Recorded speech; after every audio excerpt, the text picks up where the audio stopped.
All right. Well, hello everyone, and welcome back. It's still not on one screen, but that's okay.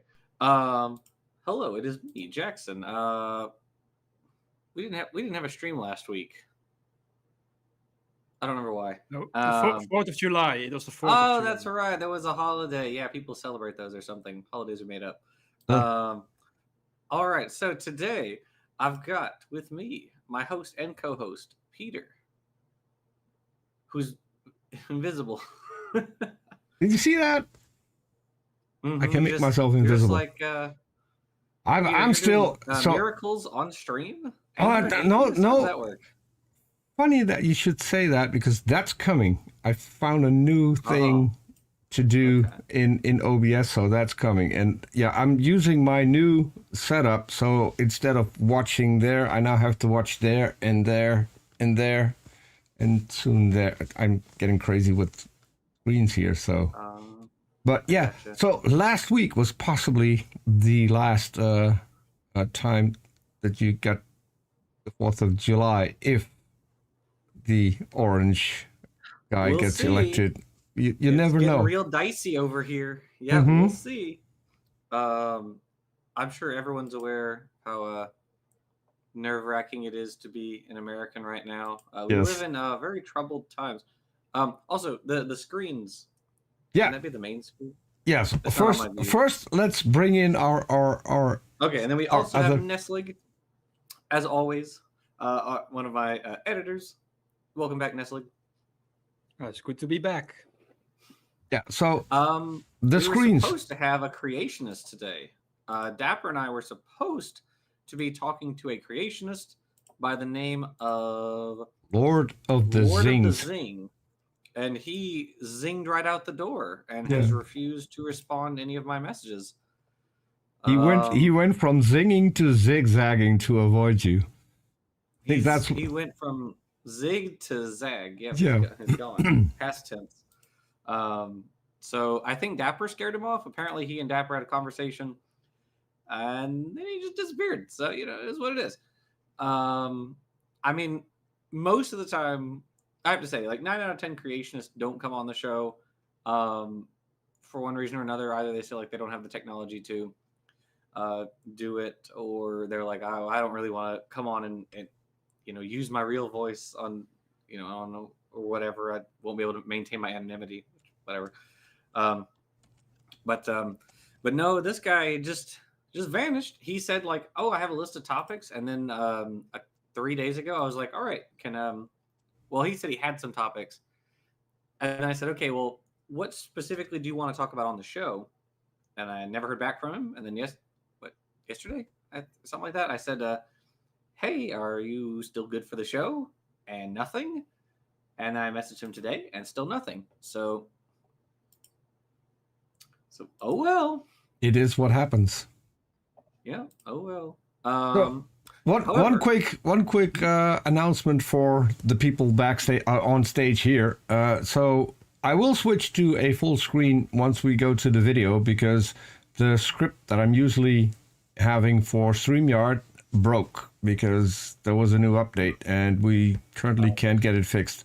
So I also want to do a shout out. If there's anyone watching this who knows anything about JavaScript, either DM me on Twitter, or if you can't find me, ask Jackson where to find me, because we're in need of someone with some JavaScript skills to help us out.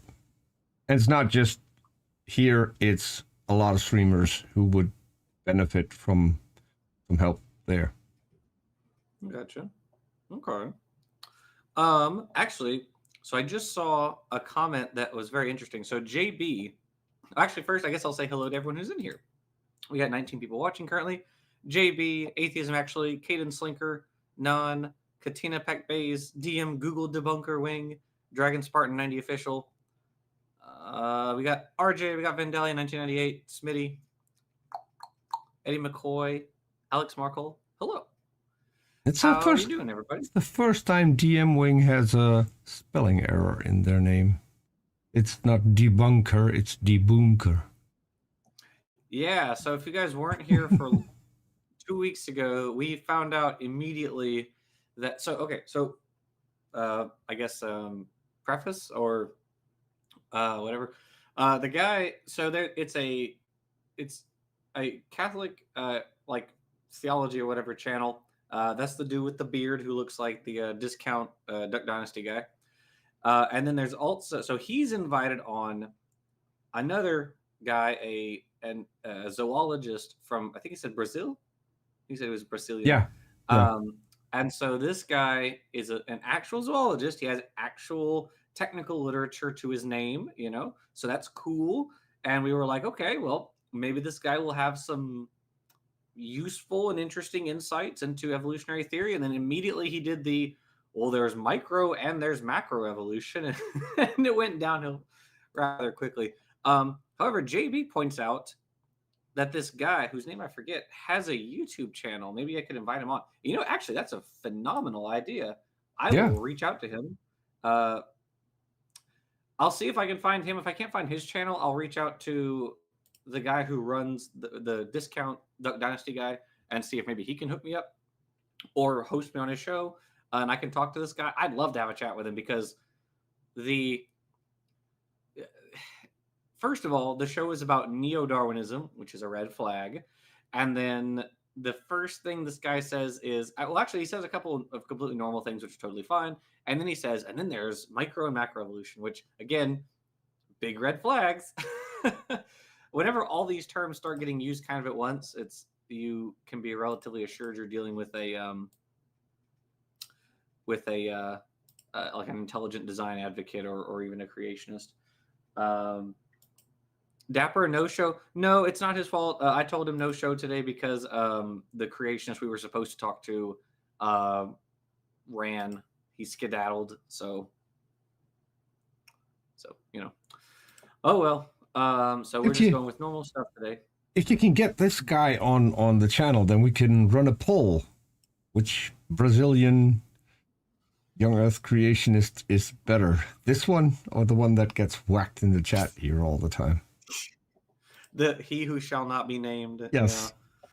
Yeah. So anyway, so we watched a little bit of it last time because we were finishing the Kurt Wise video. So okay. After which we were none the wiser. True. Very true. Anything you guys want to add before we get into it? I don't think I have any. I was on Speed's channel yesterday, Answers in Atheism. So you go check out his channel if you want to see more of me, which I know you do, of course. You all love me. So, you know. Okay, well, if nothing to add, then I guess we'll just hop right into it. I mean, in all fairness, you can go on other channels, but if people want to see more of you, then you should just start your own OnlyFans account. And they would actually see more of you. But that's I mean, it's different. It's different. Yeah, I mean, my feet aren't that good, I think. You know, they're average. So there's nothing they want to see there. Yeah, I mean, so I'm old. I still remember the guy who played in Smokey and the Bandit. Mm-hmm. When he did that, he was invited to come into the first issue of Playgirl or Play Bunny or whatever it was, the female version of Playboy. Oh, okay. And he had his hand strategically placed, his arm. So you can do that, Jackson. I mean, you never know. Never mind. So. Never mind. I'll consider it. Okay, shall we go to the video? I think that would be a mercy, yes. Yes, okay. Let's see. Yeah, that's great that you brought it up because, again, the micro-evolution discussion is, again, equivocal. It depends who you talk to, right? So, in fact, by pure chance, my next slide, I think, may have to do something about it. Yes. So this was not by design, by the way. Just the question was good. So if you look at your left, I took this figure from the paper that is described on the top, right? This is what we call a hybrid zone. These are when you have different species of, in this case, birds. It's you know, the common sparrow in the middle, or actually on the Okay. top, and then you have other species of sparrow down there. So hybrid zones are the regions where the two populations of the different species they meet, and on Okay. that zone, which is represented by the more shaded colors, you Mhm. have a mixture between the two species. They leave descendants, and if you do some DNA testing, you're going to figure it out that there is some genetic material flowing from one population to the other, right? So Okay. why I'm showing you this? Why I'm showing you this is because if you look at these three birds, they are considered different species. They're not subspecies. They're different Okay. species according to, you know, people who classified this. So Okay. for many scientists, the production of a new species is macroevolution, right? So under this definition, Sure. I think even you would be comfortable to accept that, you know, one bird coming, you know, this birds diverging from an ancestral population can happen, right? And the funny thing is, if you Okay. take these two sparrows, the one on the top and the bottom that I pulled the arrows from, and Okay. I went to this website, Time Tree, that shows you the divergent. When did it happen that Time Tree's these a cool two birds website. shared a common ancestor? The Mhm. common ancestor of these two birds was calculated to be around 1.6 million years ago. Okay. What that means is that it took 1.6 millions for these birds on the top and the bottom to diverge to this point, which is pretty much Okay. what? Coloration difference, right? So if you are defining macroevolution as speciation, then Mhm. this is macroevolution, then, you know, I think most Catholics would be comfortable with that.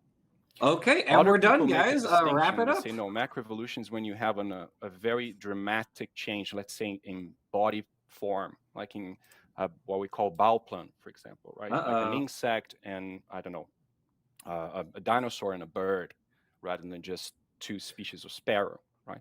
So again, how you're going to define species will Well, actually, wait a second. define Hold on. whether you're comfortable.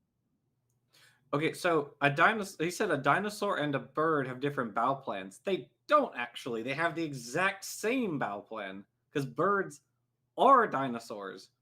And if you're using bowel plan in the same, Dogs and chihuahuas have a different body plan.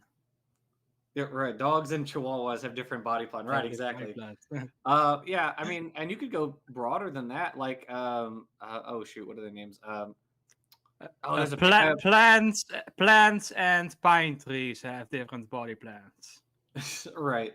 I think it's Bud and oh shoot, it's two paleontologists. They wrote this paper on like the paper's like a reappraisal of the fossil record of early bilaterians or something like that, and they talk about what a phylum is. And in this paper, they kind of define a phylum in terms of a body plan, in which case, like, these terms are more or less interchangeable. And so if we're going to go with that, then of course we have the same body plan as a dinosaur.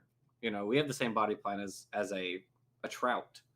We have the chordate body plan or the vertebrate body plan. And I mean, these terms are Jackson, all kind of arbitrary. if you want to make the creationists mad, you should say we and the apes have the same body plan. It's the one that Right? No, we and apes have different body plans. No. Yeah, exactly. We have the same body plan as apes. We have the same body plan as all other mammals, all other, you know, amniotes and tetrapods, etc.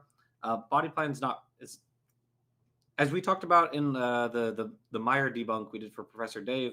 You know, all insects have a body plan. All, you know, crustaceans have a body plan. All mandibulates have a body plan. All, you know, arthropods have a body plan. I mean, you could do this all the way up, right? These terms are arbitrary. But when he says like the change in body plan of like what I presume he means is like, you know, from something that looks more traditionally dinosaurian to a bird. What he's imagining there is something more like, you know, like a velociraptor or something probably, or Tyrannosaurus, and then versus a modern bird.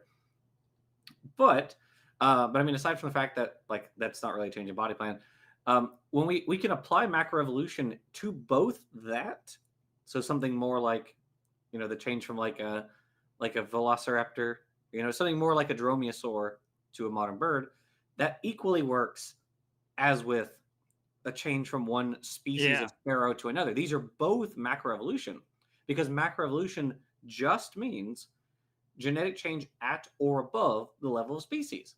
So as long as you are at or above the level of species, it's macroevolution. So both of those count as macroevolution. Now he says that's equivocal. I mean, it's not. I mean, you're giving it a definition. We're not equivocating with the definition. We're giving it a particular definition. He may not like that. He may say, "Oh, I think that's a bad definition."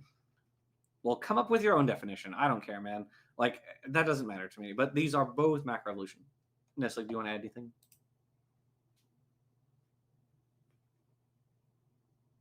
So sorry, I was muted. Yeah, I like it. This also reminds me of a very good video that I can recommend people. It's Are Birds Reptiles? And I can link the video in the live chat. And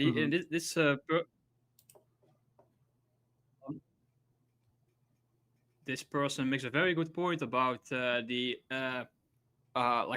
of course the main question is why birds are reptiles. So but one thing he does is like he compares for example the finches or Darwin's finches, and he sees like, oh, even though you have different species, they still look very similar. So most people are perfectly willing to accept that. Like even creationists are willing to accept, or at least most of them will accept that even those finches are related. But when it comes to birds and dinosaurs, and it becomes very difficult. But then when you look in the fossil record, what you see is, again, there's also a point that we made yesterday on Speech Channel about when you trace different lineages backwards, you find that, oh, members of one lineage versus another lineage begin to look very similar when you get to the point of convergence, like the common ancestor.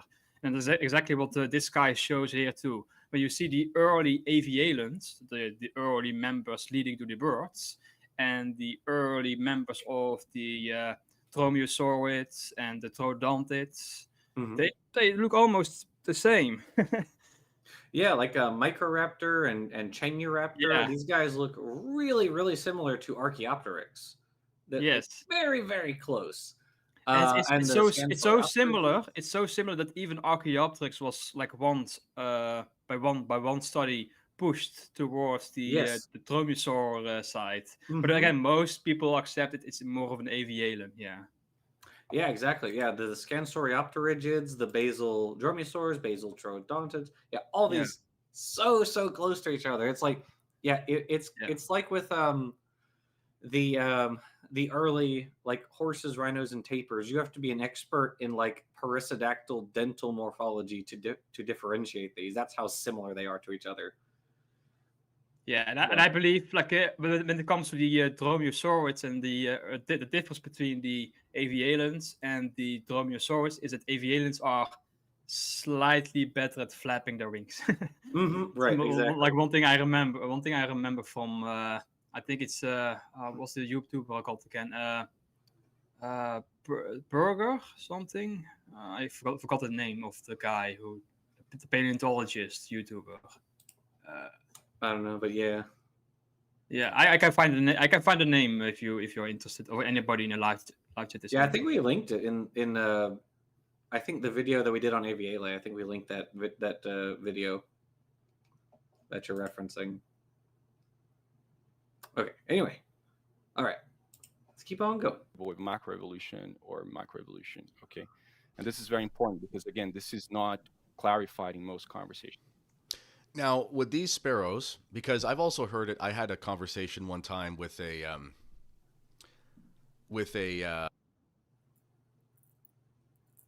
You're muted. Oh, sorry, there you go. I had a conversation one time. So there he had me going. I thought, did I do anything? I was also like, wait a second, is the rest of the video about to be muted? What happened? Yeah. So. And with this who thought I was a silly creationist or whatever. And he wanted to show me why I didn't know what I was talking about.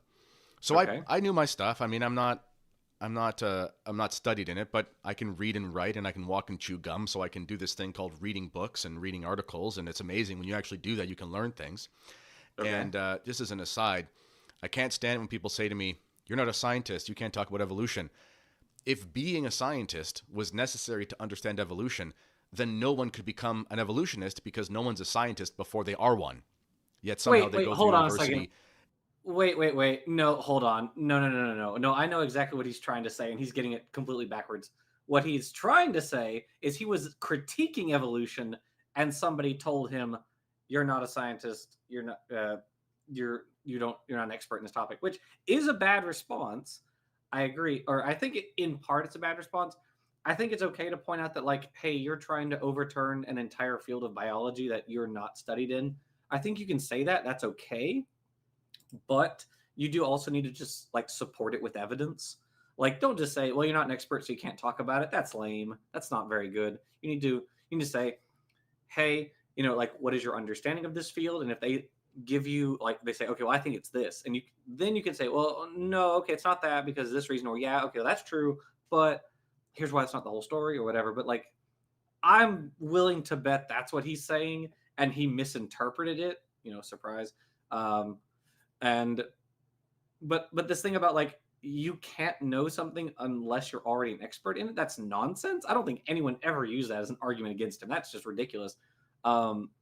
Obviously, students are taught, like, by people who are learned in this field. They may not necessarily be experts, but they're taught by someone who's learned in the field. But this guy's not an expert. The discount Duck Dynasty dude is not an expert in evolutionary biology, and I think that's what they were saying. But like I said, that's a bad response. You should do better. Also, I'll grant him that I believe him when he says that he can walk and he can chew gum. But if you're a young Earth creationist and say I can read books so I can learn, then I have question marks, because if that's the case, why are you a young Earth creationist if you can learn? Yeah.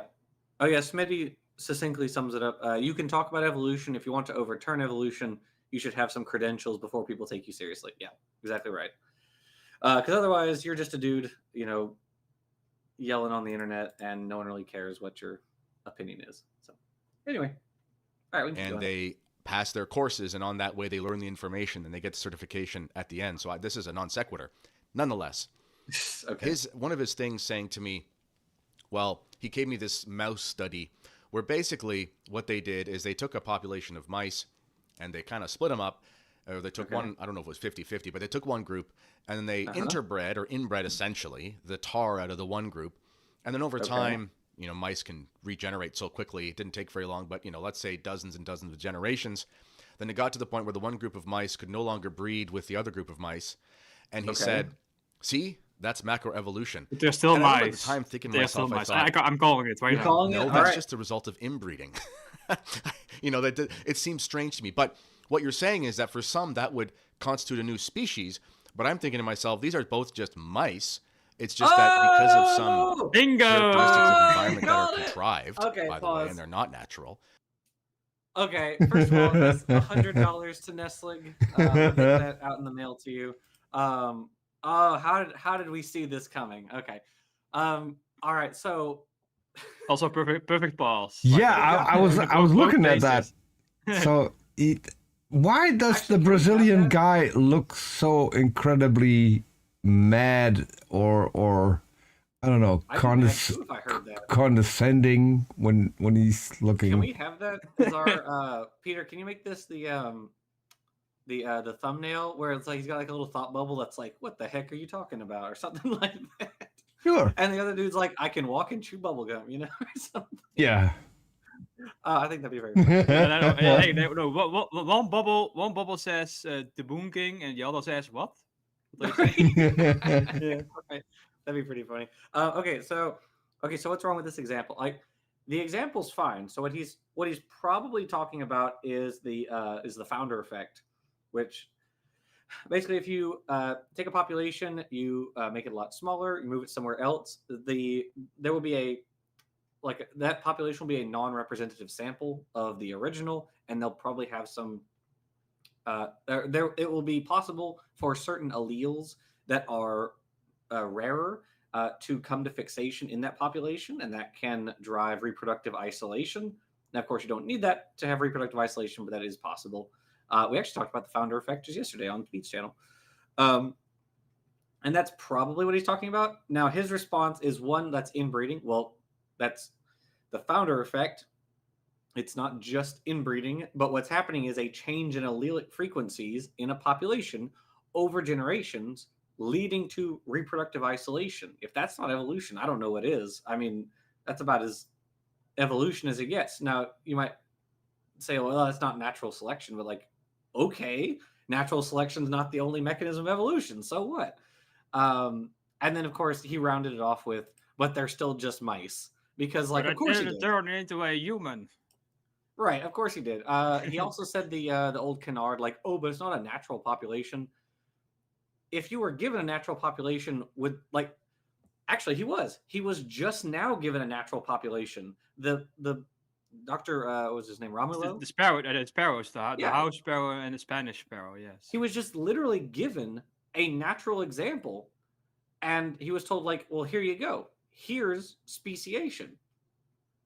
And, like, he's okay with that, but he's not okay with an experiment demonstrating speciation. Like, what is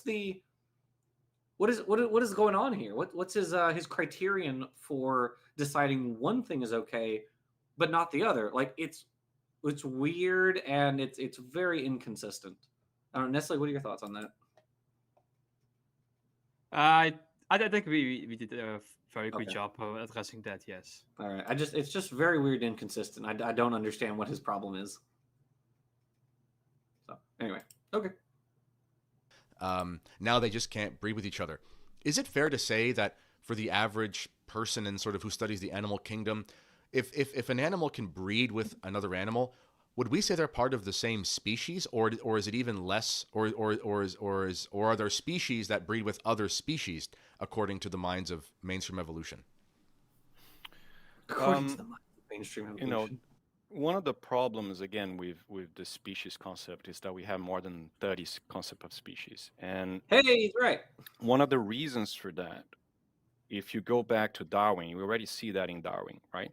If you go back to the Aristotelian metaphysics, there are things with essences, and these essences have boundaries that cannot be breached by accidental change, right?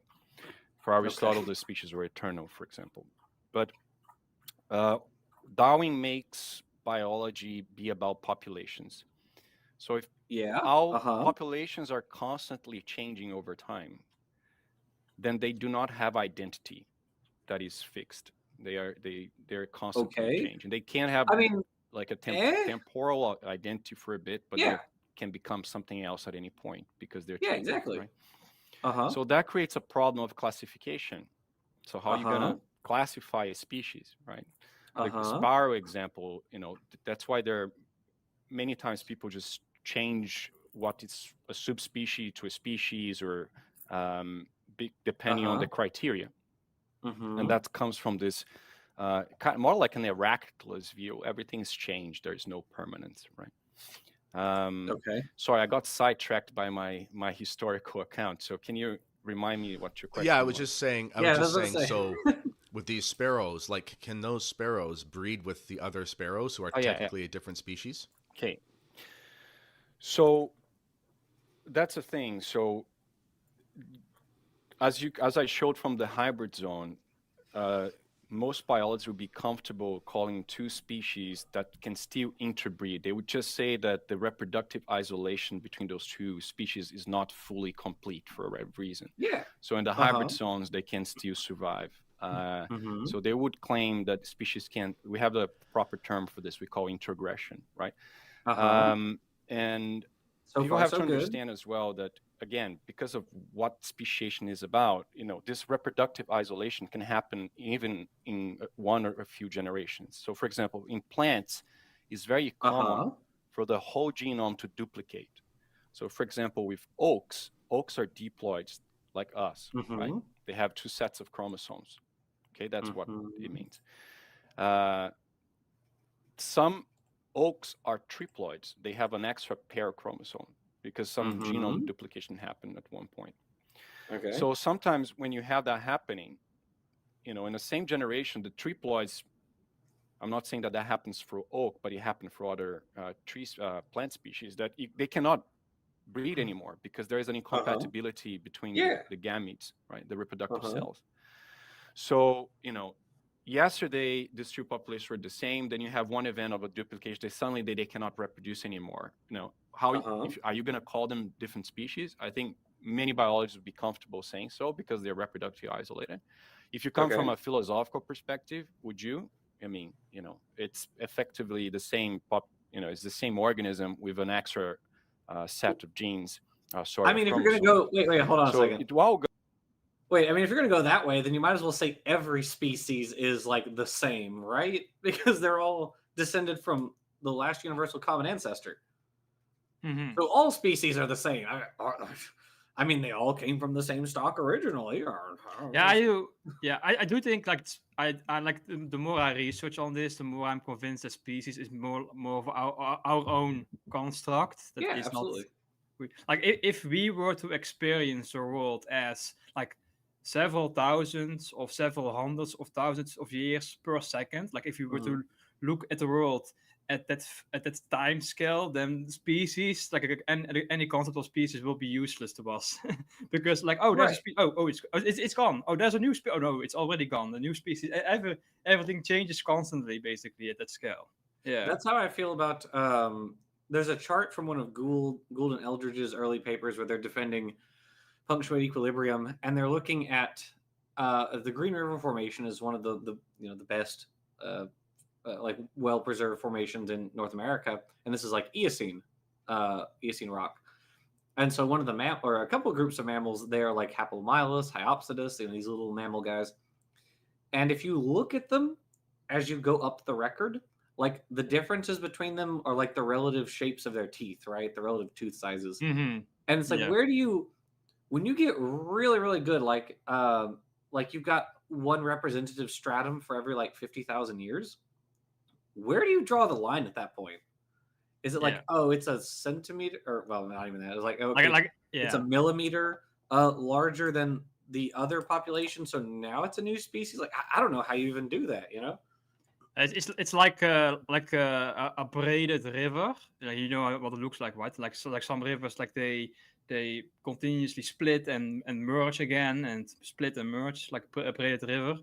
And sometimes you have a river splitting in two permanently, like they will diverge. And what's the point of divergence? Like you cannot really pinpoint any place. Like when does one river become two rivers?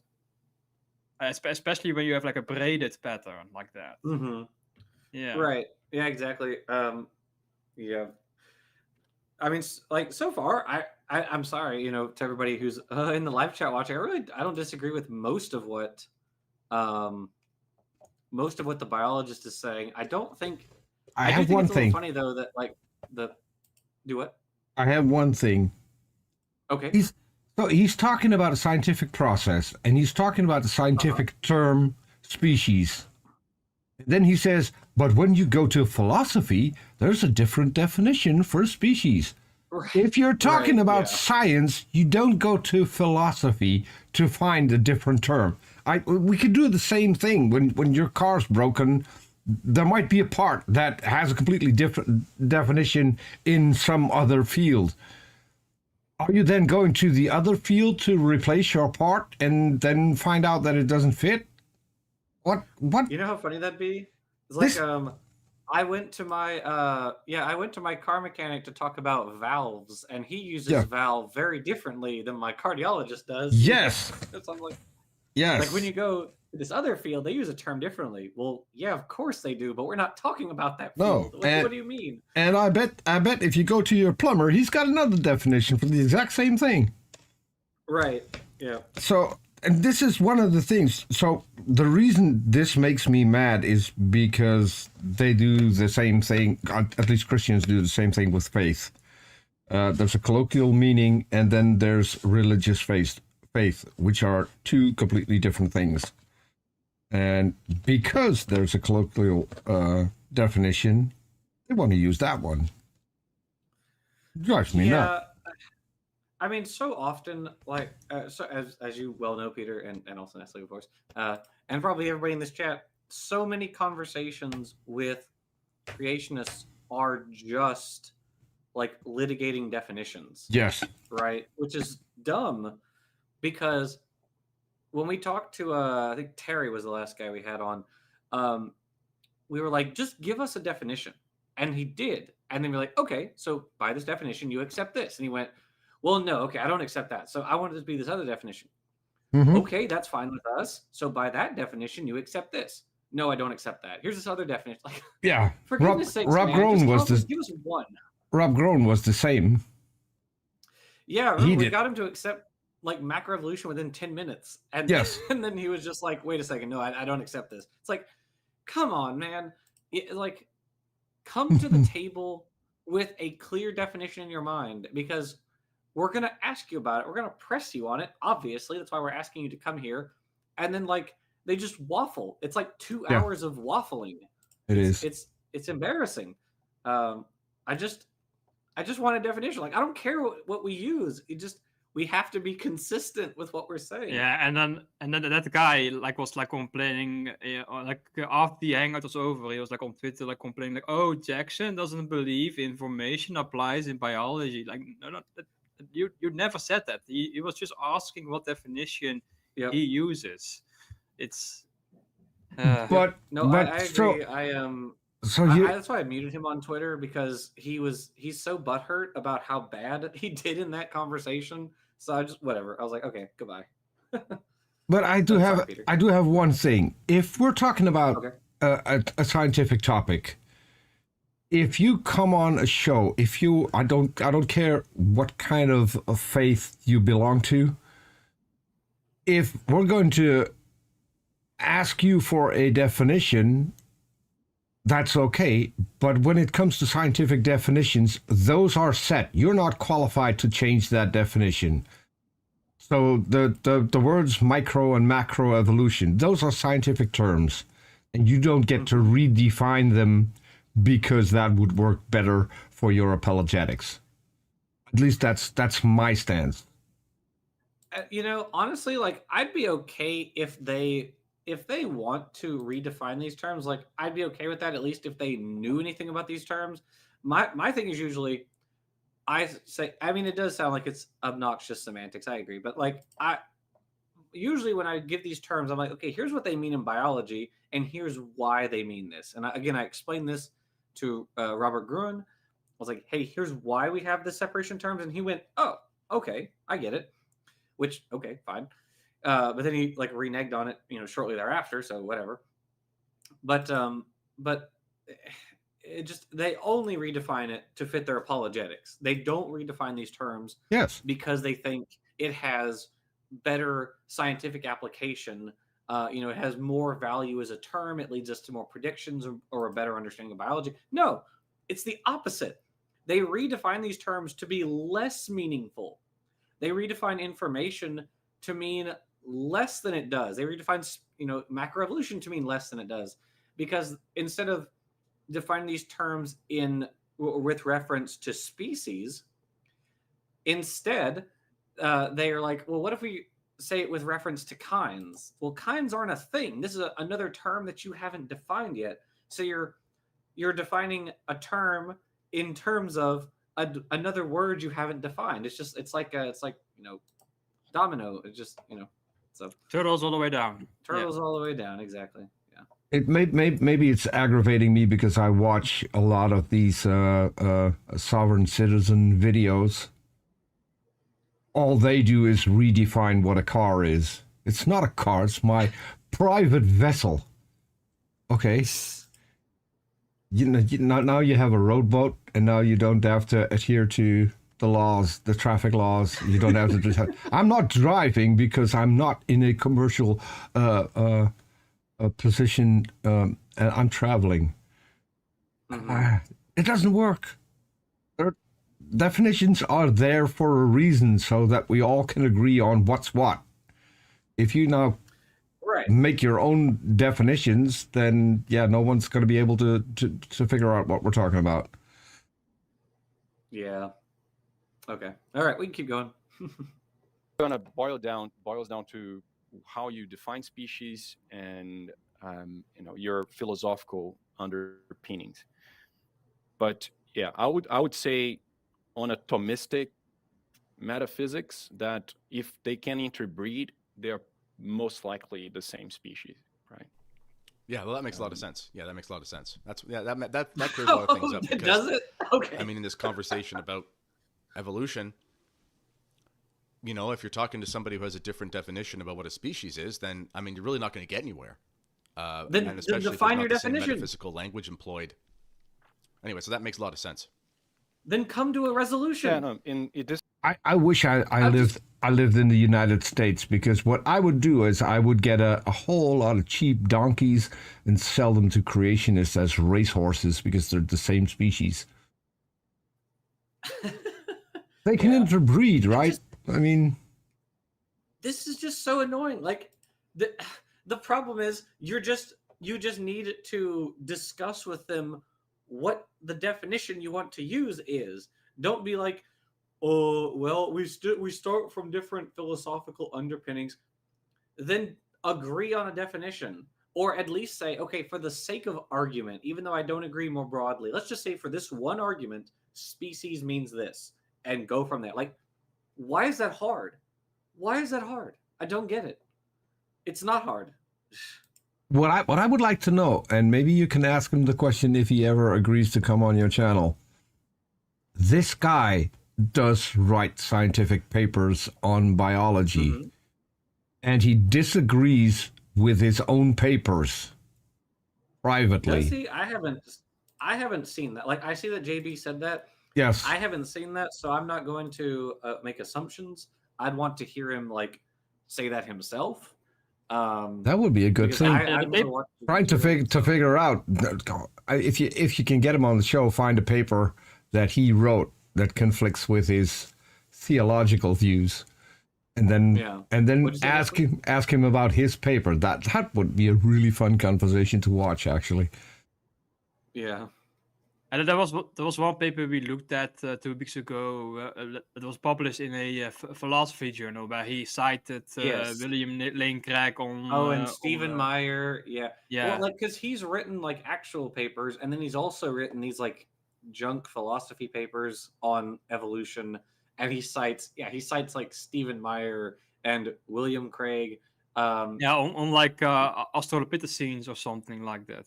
Well, what's mostly really? Yeah, it's let's consult a famous anthropologist, William Lane Craig. Yes. That's. Oh my God, the arrogance is just, it's off the charts. It's so funny to me. Or citing Stephen Meyer, philosopher of science, on what how genes work and what information is in the genome. It's like, come on, this is ridiculous. Anyway, whatever, we can keep going. This is not my definition. As I said, there are 30 concepts of species, and I think Ernest Mayr, which was a very famous evolutionary biologist, I think he got famous also for defining the concept of, I think it's called I forget if it's the biological concept of species, but he defines that if two populations can leave fertile offspring, then they are the same species. So this concept is out there. And but as I said, the problem is, and that is a reasonably good definition for most things, and that's why we use it, right? Because it's a pretty decent approximation for most things. Is it perfect? Heck no. But it's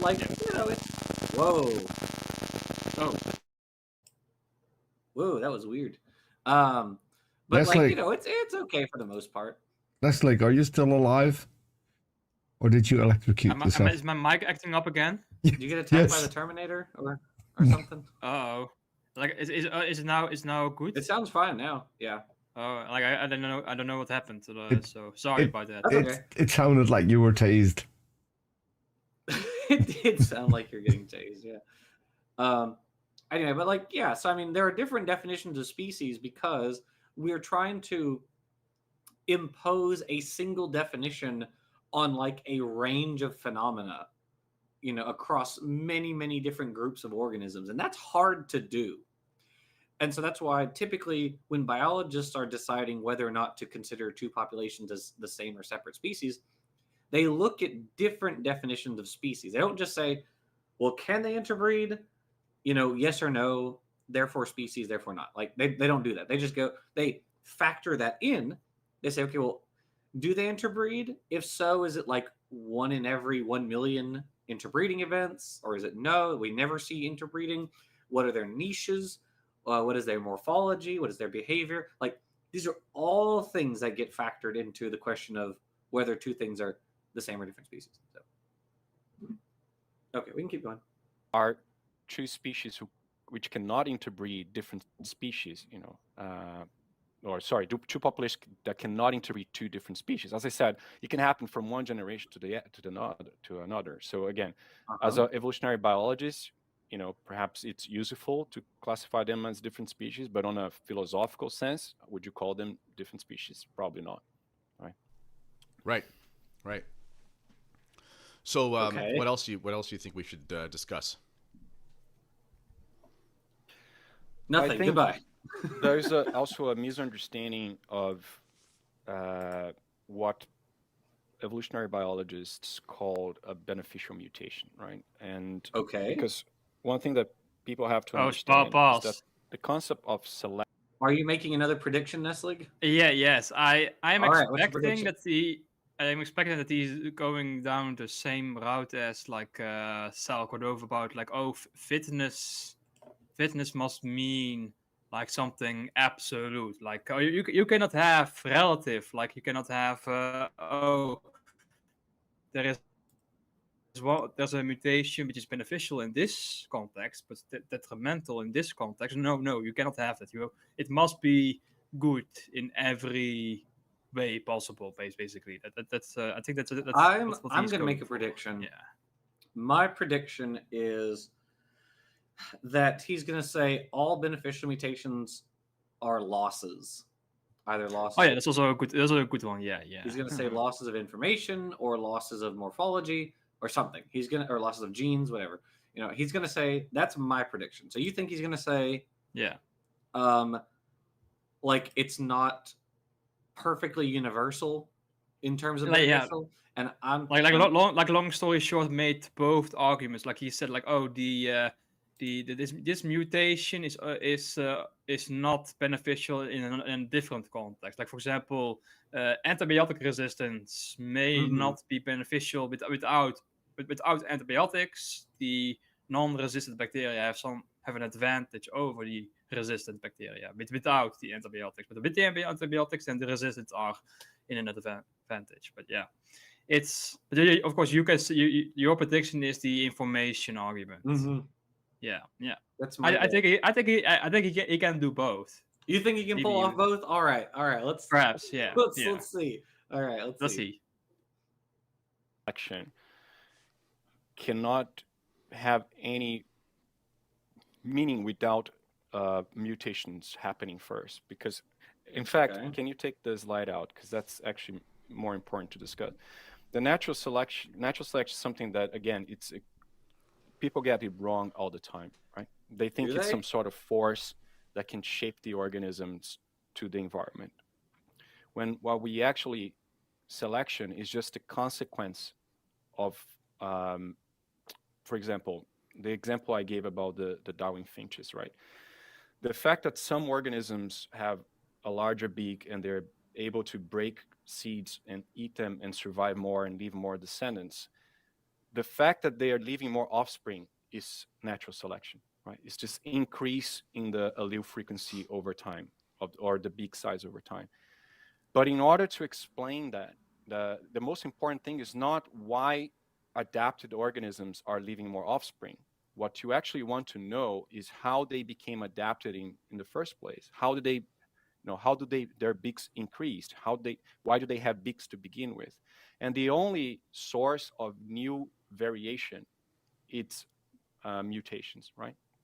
Okay. So you have to explain why are some beaks larger than the others. So for that, you have to explain, either, at the genetic level. Okay. And mutations do not happen to help the organism, right? They are errors in gene in genome replication, right? So you have your cell when it needs to replicate.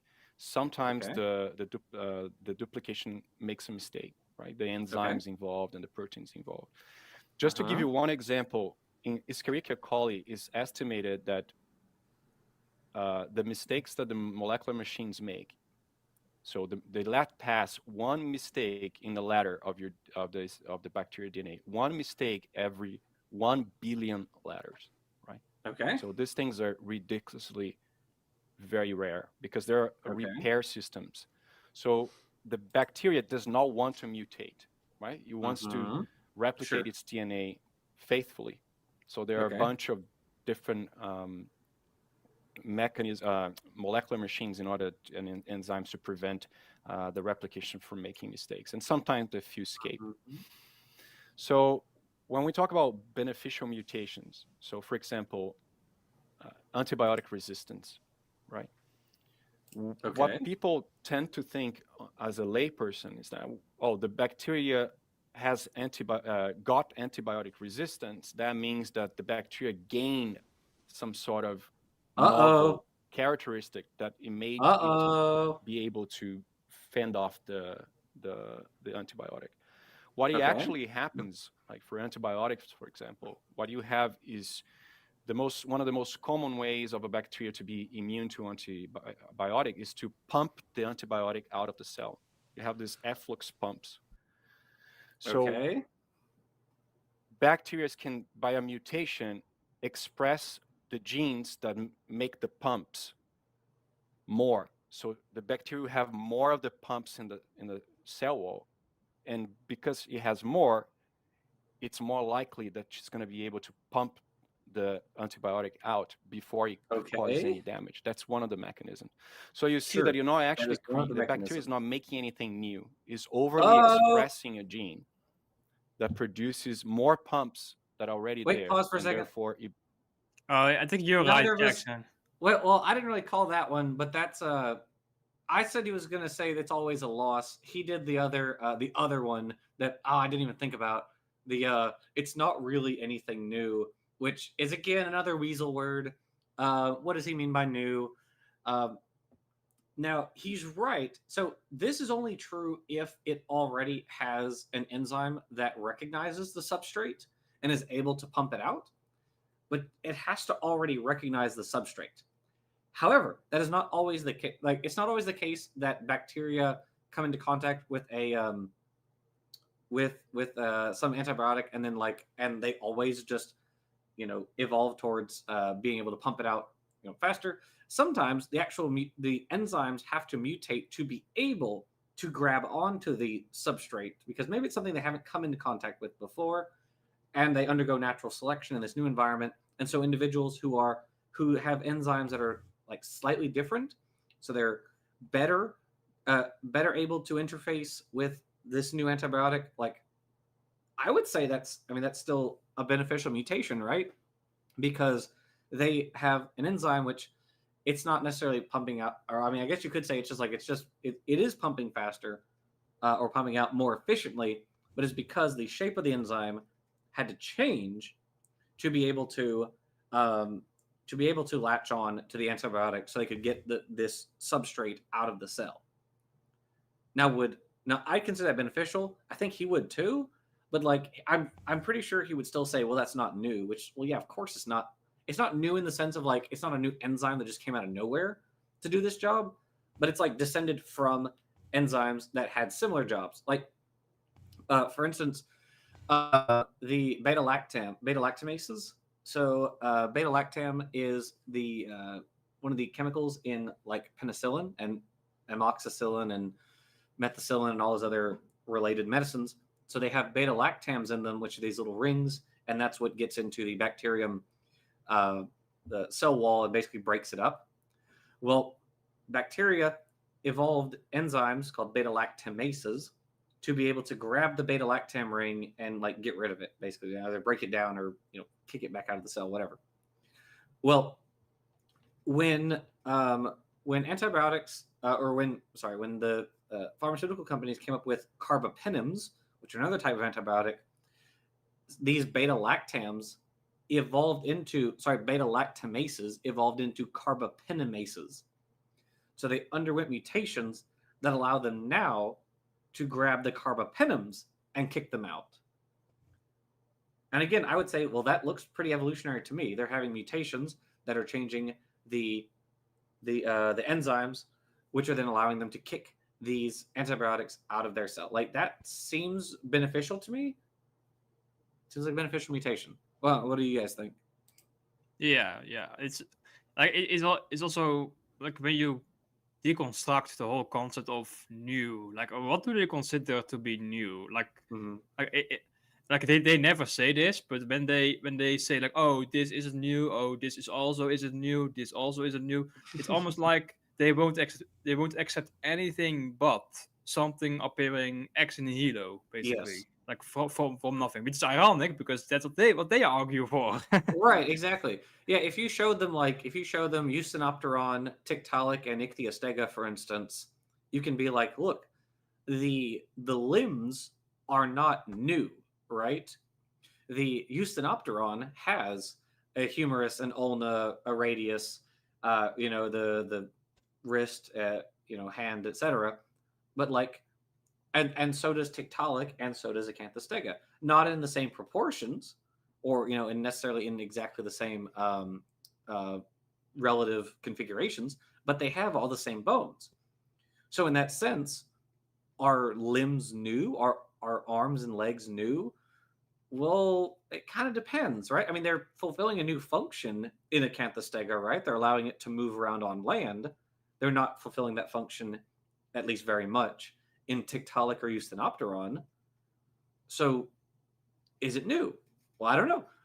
It depends on how you define new. Like, I don't. I think there are two senses. You can say new when it comes to origins, or new when it comes to like function or shape or morphology, like that. Like, for example, the another good example is the bones that we use in our inner ear, which used to be jaw bones, for example. Right. Well, they have existed before, but the new thing is the new functions that they serve as in the auditory system of mammals and such. That's the new part. And you can of go course back they aren't new in the other sense. Yeah. Right, and you can even go back to fish with that, right? Because like the stapes comes from the hyomandibular. Yeah. So like you can take this bone that we use for hearing, trace it all the way back to a fish skull bone and be like, well, it's not really new, is it? I mean, it's still there. The incus and malleus were in the jaw, of fish. So is it really new? Like, I don't know. What do you mean? What does new mean? And of course, we're not going to get an answer. Can I add a really simple question to all this? Go ahead. Because he said then the bacteria is going to create more pumps to pump the stuff out. Okay. So the old one that didn't create more pumps and the new one that does create more pumps, the part that decided to create more pumps, is that new? Right. Yeah, I think you could say that. If it's like, did a gene get duplicated? Well, now you have two copies of this gene, or maybe you have a mutation where some transcription factor now binds a lot better to this, so the transcription factor binds a lot better and now produces a lot more of the of this particular transcript, which is then producing more enzymes. So, like, yeah, if it's a duplication, aren't those beneficial mutations, yeah. If it's a duplication, there's still a brand new copy. Right, exactly. That wasn't there before. I would agree. On every definition you can come up with, and this is what they love to do, there's still something new. You can't get around this because one organism had it, or didn't have it, and this one does. So there's something new about this one. Right, but then of course they're going to come up with a whole bunch of new criteria ex nihilo to explain why no, that's not actually new. Yeah. Yeah, it's also like it's almost like a circular argument. Like they define new as in, oh, it cannot have a precursor. But of course, evolution always works with precursors. So Yeah. it's a circular argument. Something cannot be new because by definition, something new cannot evolve because by definition, evolution does not evolve something new. Right. But exactly. it's a circular argument. Yeah. What it is, it's semantics. Most of what they do in their in their apologetics is just semantics. If I can bend my speech in a way where it's not something new, then it's not something new. That's just how the world works. Yeah, I mean, they're going to look for any excuse they can give to wriggle out of the conclusion, as Robert Gruen did, as Terry did. It's always going to be something. You're never going to be able to nail them down on definition. You're never going to be able to nail them down on example. Anytime you do, there's going to be some reason why no, it doesn't meet all the criteria that I want, because even though it has nothing to do with the biology of it. So it's at the end of the day, I think you have to realize, like, you're dealing with someone who has a philosophical presupposition, and that's guiding all of their arguments. It's not they're trying to actually figure out what is happening. They're taking the data you're giving them and they're trying to filter it into their worldview, or whatever you want to call it, and then determine whether or not it conflicts. And if it does conflict, then they just have to reject it. So have to have some reason to reject it. Okay. All right, we can keep going. Becomes resistant, right? And that's why antibiotic resistance can happen so quickly, sometimes even over a period of 3 years, because bacteria, they reproduce very quickly. You have, their population size are ridiculously big. So by pure chance, you can have mutations that will, let's say, that is true. Prevent. That is called mutation saturation. Mechanisms within the cell that prevent the gene from being expressed, because you don't want genes being overly expressed all the time. So by mutating that and preventing that stop, and the gene is now overly expressed, you can make more pumps in the cell, right? So that's why it can happen so quickly, because all it takes is breaking a gene in order to get the now it's the other breaking a gene, right? Oh, so okay, so I guess I was right. That's usually what we call a beneficial mutation. So I have another example. So my prediction was correct. All right. Sure. But is it? Yeah. So just let's break that down for a second, because yes, the idea do. behind let's not go there, because now I'm in trouble. I mean, just bringing it back to a Catholic perspective. Okay. Even just a basic perspective of anyone who believes in a creator.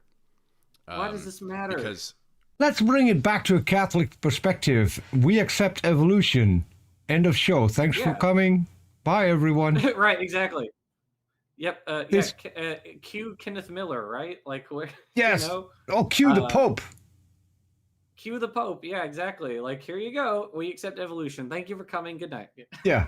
Although the infallible person makes sometimes some mistakes. Yes. yes. I just his Holy Eminence misspoke is I think the common phrase that is being put out when he says something stupid. Yeah, I remember a long time ago, like many years ago, maybe I'm misremembering. Like, I think the Pope said something like, atheists can go to heaven. Atheists can go to heaven. Yeah. Like, no, you cannot. Yeah, you cannot say that. His Holy Eminence misspoke. We can't have that. Well, I did, and did you also notice at the end of that he said, or anybody who believes in a creator? Like, he's trying to say, okay, well, let's try to look at this from, like, all Christian, like, again, most Christians accept evolution. Yeah, but Jackson, hold on. So this guy is in it for the views. So if he can get evangelicals to watch this heretic Catholic channel because he agrees with them, then that's more views, that's more money coming in. That's why he's doing that. Otherwise he wouldn't. Yeah, I guess. Yeah. In the church, I mean, there are a lot of these dogmas, these things that we're supposed to believe as Catholics, of course. And, God is creator, this is infallible. I mean, this is Vatican I, anathematized, all these kinds of things. Sorry, I have to interrupt. The things we are supposed to believe. So it's not even your own choice. It's being dictated to you. Now you believe this. I call have a choice to believe it. I call bullshit, because that's something you cannot do. You cannot believe something that you don't believe. You have to be convinced of that belief. To believe, yeah. Yes. Right. And you don't choose to believe like just anything. You're like you can't just convince yourself like something is true. Like your brain has to take it in and process it, right? You can't just go like, I know it's true, and then like, yeah. I don't think people actually fake it till they make it. Like I'd be very surprised if that's a thing that actually happens very often. In all fairness, no, he wants to believe it, right? I think Arn had an experience like that as well, but the Pentecostal priest I remember that story. Who became an atheist. When he couldn't speak in tongues, he was told by the guy who was teaching him, just fake it until you make it. So it is an actual thing. I'm sure it's a thing that happens. I don't think it happens very often. I think people do tend to actually believe the things that they think. I know we call people like grifters a lot, but like I think on average, people do tend to believe the things that they say. I don't think most people are lying if they say like they believe a thing. Like usually I'm going to give them the benefit of the doubt on that, even if it's something really stupid. Like I think they probably do believe it. I think the probability of them lying is correlated with how much money is okay, that's fair. That's also fair. It's not just money. It's also peer pressure. The speaking in tongues thing is a good example, because this doesn't exist. But you see people started speaking in tongues in churches. At some point, they just fake it, and then they start somehow convincing themselves that now this is the Holy Spirit speaking through them. And that's a process through indoctrination where you are slowly but surely convinced that what you're doing isn't you. And you're basically lying to yourself. I don't think that there's anyone on the planet who speaks in tongues and is actually using a language. And if someone wants to convince me of that I'm wrong, bring two people from different churches. Have one guy say something and have the other one translate it and see if he's correct. Right, yeah. I want to see that. They should be holding snakes while they do it. Yes. Until they get it right. I mean, sure, but like if self-deception, I think Smitty, I mean, like they believe it, right? They do believe that thing, even if they, I don't know. Well, hold on a second.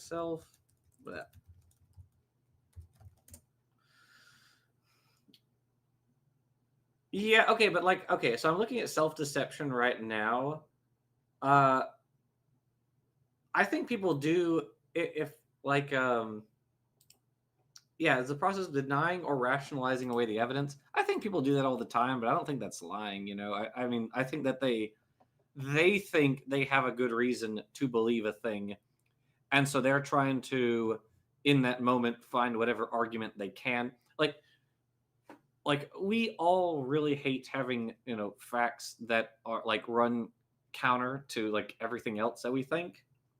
If it were the case, for instance, that, I don't know, like some weird group of organisms just appears in the fossil record, it's completely unrelated to anything else. We could take DNA from it, and the DNA is, completely different. Like, okay, that'd be weird. I don't know how I would explain that. Given what I know about how our world works, that would make me really question a lot of stuff. But like, I don't know. Like, I think I would also like accept it, right? If the data came in and it showed that this is accurate, it's not like a hoax or something, it is true that this thing happened, then I think that, I think I would accept it. I don't think I would try to find some way to rationalize it away. But it would be hard at first to accept it, I think quite recently we had a fantastic case of self-deception being debunked when a famous I won't shame him. So famous apologist got bit by a snake, and then his cure of zapping himself didn't work, and he had to go to hospital and spend the most agonizing night of his life, as he put it. And his excuse was that he didn't have his zapper with him. So there's about 100 people living on his compound. If he had said to one, "Go get my zapper, it's in my office in the third drawer in my desk," and they wouldn't have gotten the zapper, he wouldn't have been in hospital. He wouldn't have been in pain. But it didn't happen. You want to know why it didn't happen? Because it doesn't work. So yeah, the hospital wasn't closer than his own private taser. I struggle to believe that. Or maybe Eric stole that too, along with his underwear. I don't know. I'm just guessing. Think so. Okay. All right, we can keep going. The opposites are anathematized. I mean, so I don't even think we can say that the mutation is even creative. It's not even like it's a creative mechanism. It's more of something that's already there. And also in many cases, there are mutations which are actually detrimental to the species. So even this common parlance about mutations are causing this evolution, which presupposes something going towards a better way of being. No, it doesn't. That doesn't really even fit the scientific literature, or at least the scientific because that's hypothesis. Not how evolution works. So if we then apply that thing to a divine creativity, it doesn't really seem in line with creativity as such. Does that make sense? No, not even slightly. In fact, like objectively speaking, mutations are errors, right? Yeah. They are the only time that I'm aware of that a mutation, like what bacteria can do, for example.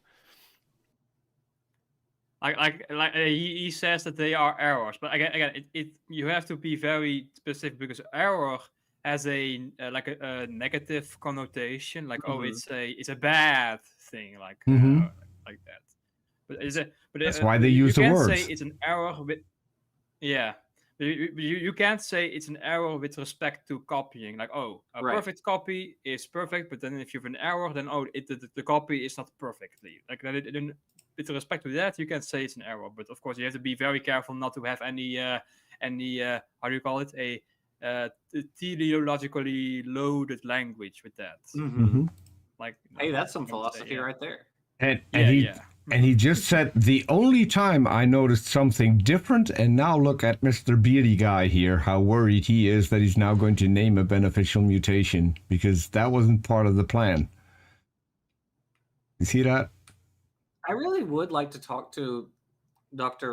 Romulo here. I don't think Discount Duck Dynasty would have anything really to say, but I think it'd be interesting to talk to Dr. Romulo to get his opinion on something like, because he mentioned E. coli earlier, so I'm sure he's heard of the like the Richard Lenski E. coli experiment, and I'd love to ask him, like, hey, what are your thoughts on like the gene duplication that resulted in a novel morphology? Like, what are your thoughts on that then? Is that beneficial because that mutation went to fixation in a population where it arose? And it's he'd probably say like, oh, well, no, actually, because they couldn't metabolize citrate in the presence of oxygen. So it's like, well, no, they couldn't do this originally. This is a new ability that they've gained. He might say, well, that's just a, I don't know. He'd probably say like, it's just a modification of the original, which like, well, yeah, of course it is. We're talking about evolution.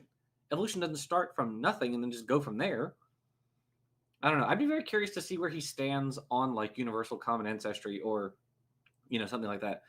I would love to see that conversation, because if he's quoting Meyer, do what? Yeah, I would love to see a conversation between you and him, because this guy knows what he's talking about and talking against what he knows to be true. So this would be a fascinating conversation, actually, if you can get him to do it. Yeah, if he's quoting Meyer, I wonder if he's like, if he's of the opinion that like only, you can only go up to like the phyla level, and then like you can't do common ancestry anymore, which would be super weird. Actually, you know what I just thought of? Discovery Institute. Why didn't I do this earlier? I don't know why I didn't. Wait, what did that say? Advancing a what? Why does it say a public? Advancing a culture, purpose, creativity, innovation. Oh, okay, never mind. Search. Let's see. Can I look him up on the DI's website? Romulo. Nothing. Let me try evolution news. The latest theory of evolution. Let's see. Where is search? Am I stupid? Where, there is it. There it is. Okay. All right. Romulo. Nothing. Okay. Interesting. Huh. Weird. All right. Well, he doesn't show up on either intelligent design website, which is interesting. But anyway, yeah, I'd love to talk to him. I really would. I'm sure we'd have an interesting, cordial conversation. I'd just love to see where he falls on like common ancestry and the process of evolution, that sort of stuff. So maybe we can set that up. They can induce mutations to be higher in frequency. So let's assume you have an environment that is extremely stressful, and the bacteria cannot cope with that. Some bacteria can turn off the repair mechanism and let mutations happen. It's almost like a jackpot kind of scenario. You want to mutate because you want to hopefully make a mistake that is actually like mutators make you survive more. That's the only scenario that I can imagine that a mutation is usually desirable. But let me show you the slides that I think it's going to help people understand what I mean. Okay. Because mutations, what exactly are mutations, right? So if you take like the DNA level, you have the nucleotides. You have 4 nucleotides, the letters of DNA. And this in the cell nucleus, you're going to have the transcription of DNA into an RNA, and then this RNA is going to leave the cell, and then it's going to go to a ribosome, simplifying the process, and it's going to make a protein, right? So every 3 letters produces an amino acid that's going to be the building block of the protein, right? So mutations are just these changes in the nucleotides at the DNA level will sometimes change the protein, right? Because you're changing the 3 letters. And you have mutations that may not cause anything, because, like, for example, on your left, you have TTC, which leads to a lysine at the end. But because there is redundancy in the genome, so more than one combination of letter can lead to the same amino acid, there is some buffer, right? That's another mechanism to prevent mutations from causing problems. Because of the redundancy, some mutations will not cause a change in the protein. Some will cause, for example, a stop codon. So, it's just going to make the ribosome stop the protein block. So that's stop the protein from being constructed, because it tells it you should stop here. And you have other changes that will change the amino acid, right? So what evolutionary biology is hoping for is that some of these changes that will affect the protein will be adaptive. The protein will be somehow better than the previous protein and confer some advantage to the organism, right? So the best example of a beneficial mutation that we have, there's a very impressive experiment by the Lansky group in the United States that they've been Would you look at that? I made reproducing Escherichia coli, the bacteria, for more than 35 years, I think now. So they have 12 flasks, and they let the bacteria evolve naturally. And when the bacteria are getting, the population is getting too big, they swap the flask. So imagine they've been doing that for 35 years, right? Some flasks, they have some. So the whole idea here is to let them evolve naturally.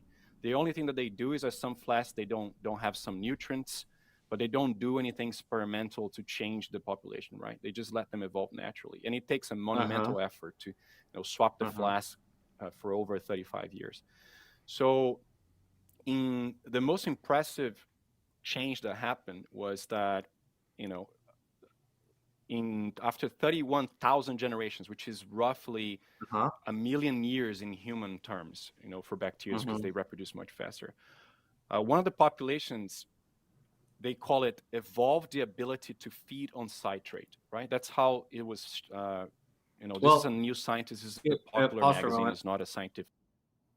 Well, it's not just that they're feeding on citrate, they are feeding on it under aerobic conditions. Yeah. Because they can feed on it under anaerobic conditions. So when there is no oxygen in their environment, they can feed on it. When there is oxygen, they cannot. Yeah, and also there's also another component, like normally E. coli, as you can say, they can digest citrate under anaerobic condition, but they also need a co-substrate to use citrate. And I forget what the co-substrate is. I think it's succinate, or something else. And they need that in addition to citrate to use citrate. Otherwise, they cannot use it. So they need two things. They need no oxygen and a co-substrate to use citrate. But again, this particular E. coli can use citrate as the sole carbon source, no co-substrate, and under aerobic conditions, yes. Right. E. coli under aerobic conditions. I'm seeing bacteria with spandex leotards. But maybe that's just me. But they describe it as evolved the ability to feed on citrate. If you read that, you're going to think, as I said before, that this bacteria is gaining a property that it didn't have before. They did. Right? That's how it sounds. Objectively happened. What effectively is happening is that Escherichia coli, they can't always eat citrate. They already have the capacity to do so. The problem is citrate is an awful source of carbon. So they don't like to eat citrate. They usually eat glucose, right? But if the medium is very stressful and there's not the food that the bacteria likes, for example, when there is lack of oxygen, the lack of oxygen triggers at the genetic level the expression of genes that are now enable the bacteria to eat citrate. So when it's stressful, it will eat it because it has nothing better to eat, right? So usually this gene is only triggered when there is lack of oxygen. In this population, after 31,000 generation, they started doing that no matter the circumstances. They were doing it even when there was oxygen present, right?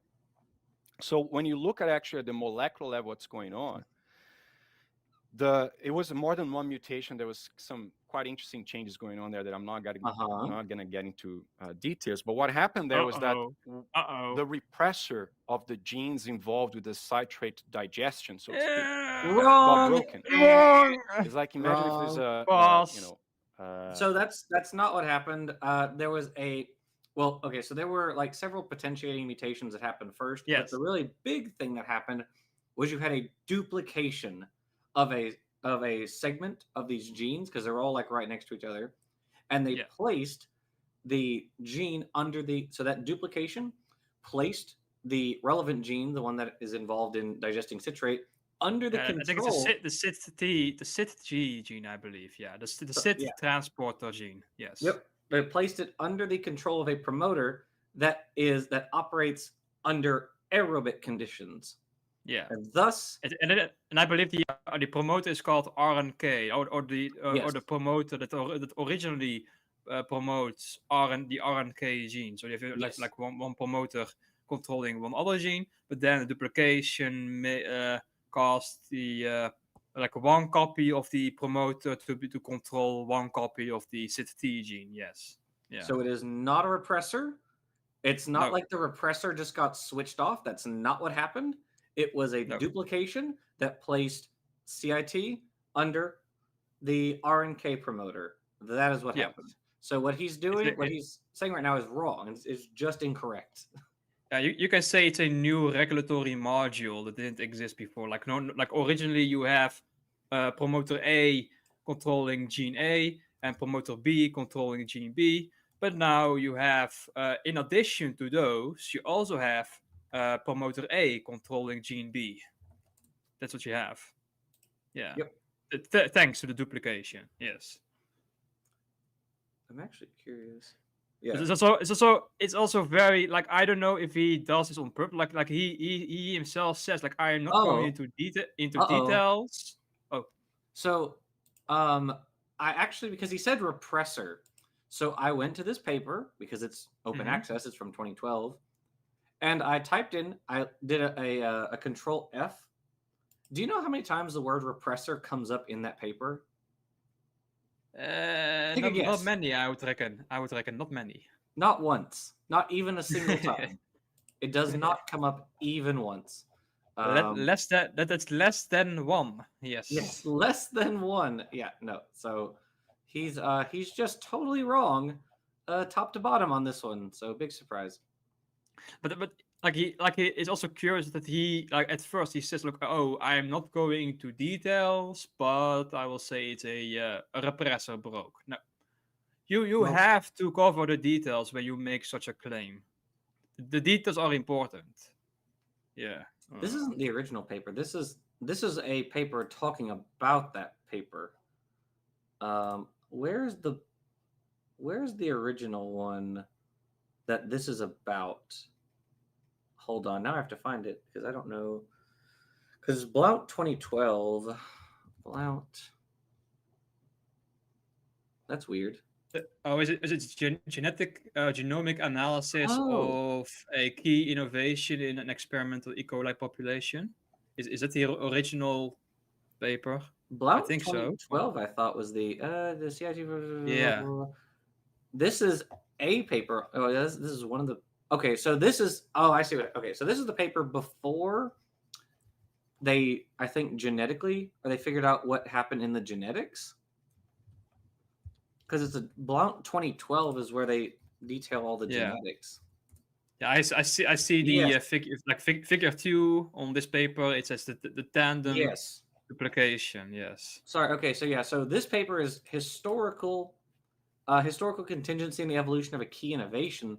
So that paper was describing what happened, but genomic analysis of a key innovation in an experimental Escherichia coli population. That's the paper that actually looks at the genetics of what happened, and that was 2012. So yeah, okay. So I was like, and also the paper that is shown on screen there, like the historical contingency. I think they go into the potentiating mutations. They say like, this event, like only one of the 12 populations that they study evolved this trait.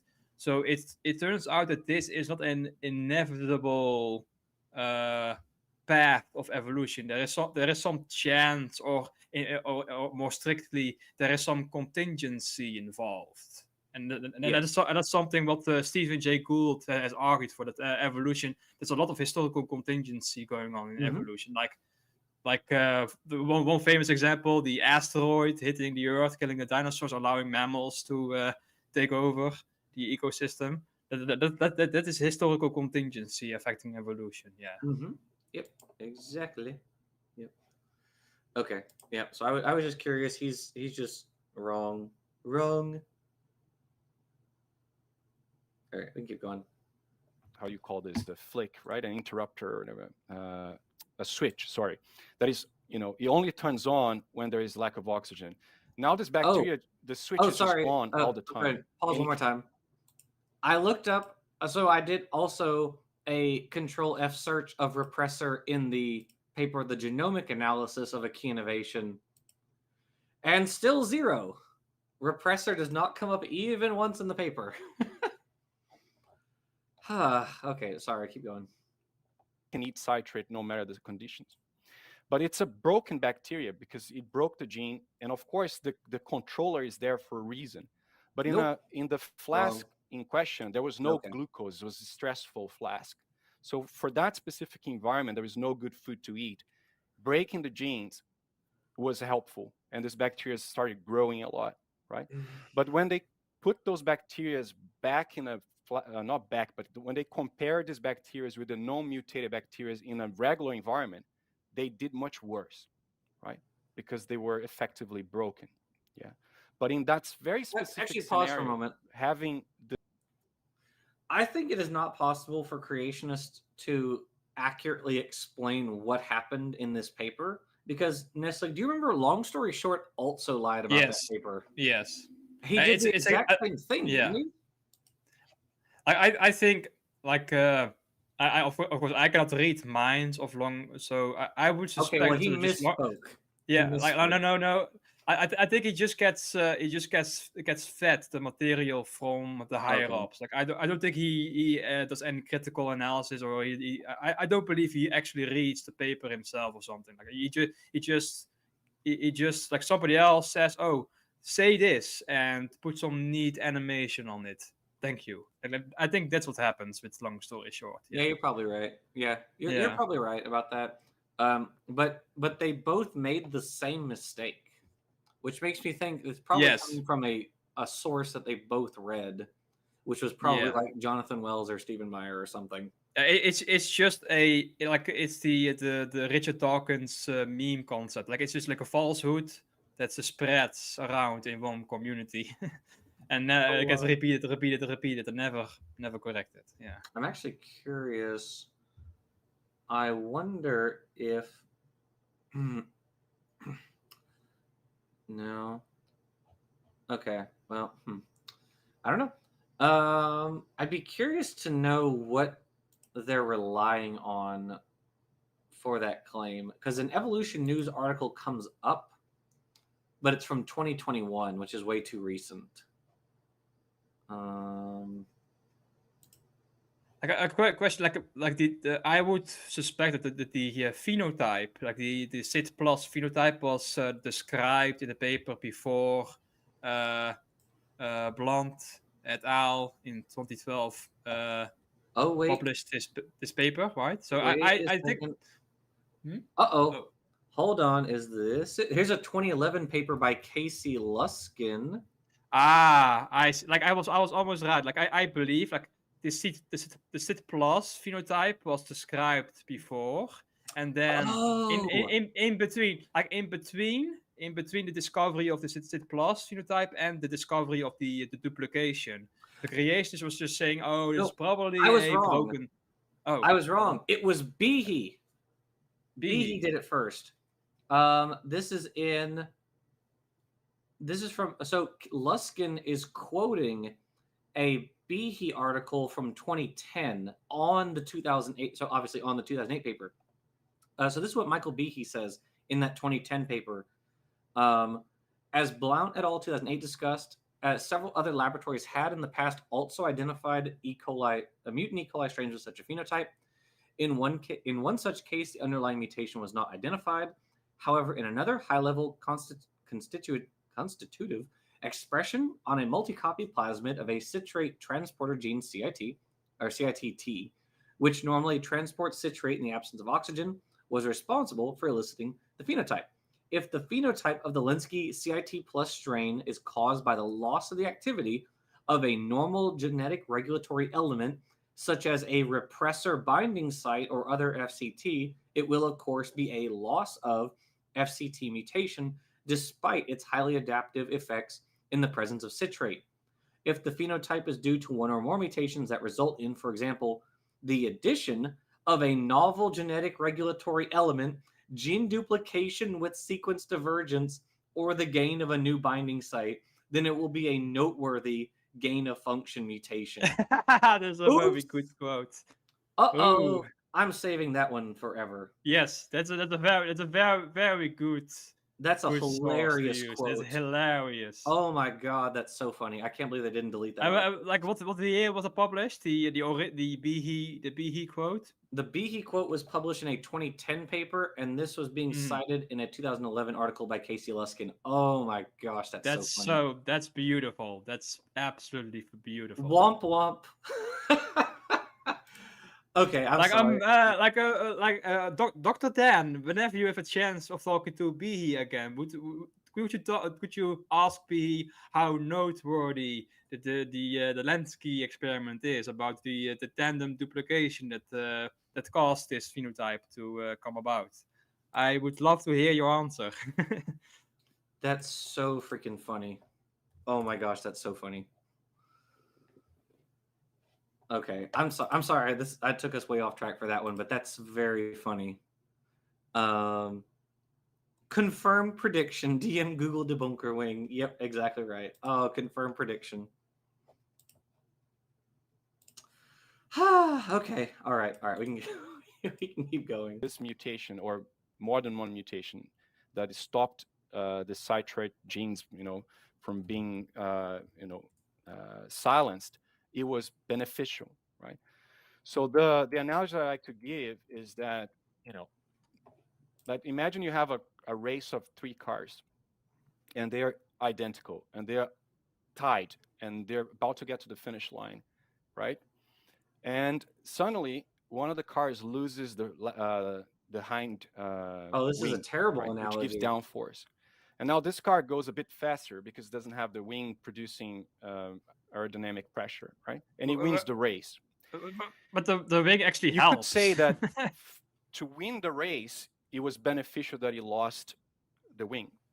However, if there was one more lap, if this car tried to turn at high speed, he would not be able to do so effectively because he lost the wing, because the wing there is there for a reason, right?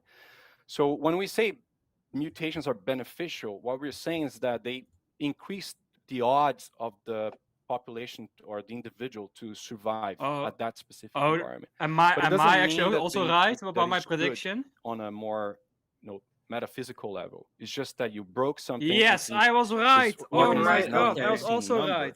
All right. Good job, Nestle. As I said, if you put it back to the good environment with good food, it cannot do as well, right? And trying to fix the mutation. Actually, pause for a moment. Very different. So I want to point out, first of all, Nestle was right. He's 2 for 2 now. But also, I want to bring to your attention an example in which an experimental population was reintroduced to an environment with the natural population, and the experimental population was stable. And that was the yeast experiment that was done by William Radcliffe.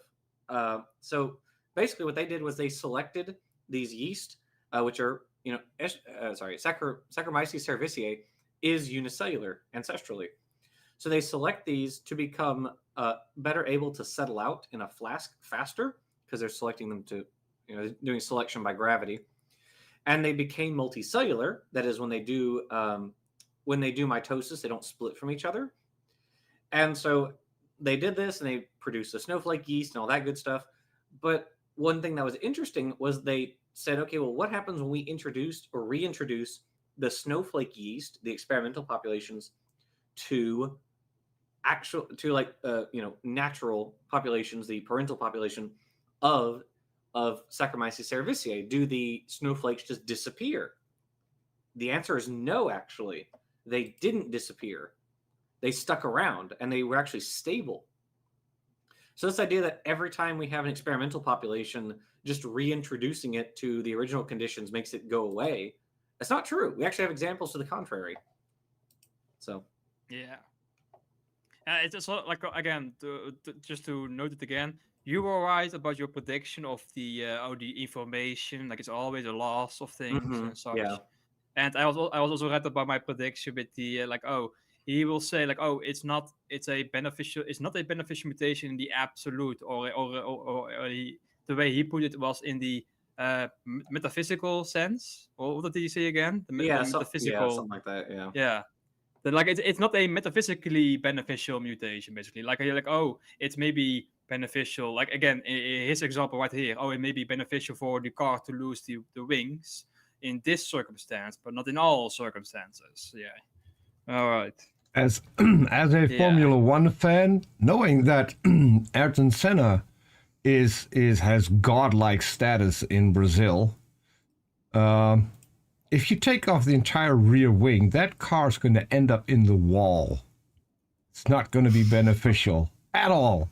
And Ayrton Senna is spinning like a fan in his grave right now, being a fellow Brazilian about something as stupid as this. But So- like this is basically this is a more sophisticated version of the long story short video. Like it's almost exactly word for word. Like It long story really short is. also, long story short also did the the repressor was broken. He did the same thing, and he also like his example of this argument with the racing car losing is when the long story short like gave an example of a man losing his teeth because if you don't have any teeth, then you cannot have any cavities. You can also if you have a man without any legs, you can then the broken legs is no longer a possibility. So losing legs is beneficial too. Like it's ridiculous how standard these arguments are. I mean, we did several It's shows. it's the same We did- argument over and over again. We did several shows on a book that Jackson has Mm-hmm. We sure did. that had most of the things that they use today still in it. Oh yeah. Oh, Jackson, can you include that Behe quote in your next volume? That would be a very Rocks? good addition. Yeah, I just sent it. I just kicked it over to Dr. Dan. I was like, you have to see this. Please take a look. Please look. Yeah, that's so funny to me. Oh my gosh, that's so funny. Like what's the meme? This you Behe? Yeah, this you? Is this your wallet? Yeah, okay. Difficult. And depending on We the can do number it- of we can do mutations, another it's almost 5 minutes, impossible yeah. probabilistically. Oh, yeah. So the organisms are broken, right? So this is usually what we call beneficial mutations, right? So whether you can build an organism by doing that, right? It's another question. Okay. Yeah, that's hardly. I mean, what we're talking about here is a stressful environment, and something stressful's happened, and you figure out how to cope. I mean, people do this all the time. You go somewhere where they've got different types of foods, and you get sick for the first few months. Then eventually, your stomach can deal with whatever's in the water, kind of thing. This is hardly you becoming a better eater. This is you being able to eat in a less an environment that is not conducive, generally speaking, to your thriving. So again, it's just something like an adaptation to circumstance. This is no. I'm curious. So we do have cave animals that over time lost their eyes. So that's because now they can cope better? We're not. There's we're- actually I remember a paper that looked into the blind cave fish in Mexico, and they say that and they point out that the energetic cost of like producing the eye is actually, even though it might not sound to be substantial, but within these caves they are very the food in these caves is very rare. So even avoiding to have the cost of making an eye, it can make a lot of difference between starving and just making it out Okay, so in now, those caves with very little food. now I'm going to ask the layman's question. Do you think the mutation happened because it would save on cost, or do you think it happened because it wasn't used? I mean, it's kind of both. It's saving on cost because it's not being used. Yeah. Okay. And also like the blind cavefish also like they may have lost the sense of sight, but they gained or they their taste enhanced receptors on the yes, outside. they taste receptors, and I also have a lot like the lateral line organs contain units. I forget what the units of the lateral line organs are called, like the little hair cells within. The mast cells. Yeah, those. Yeah, they are larger in the cavefish as well. Mhm. Yeah, but they were still there, Nestle.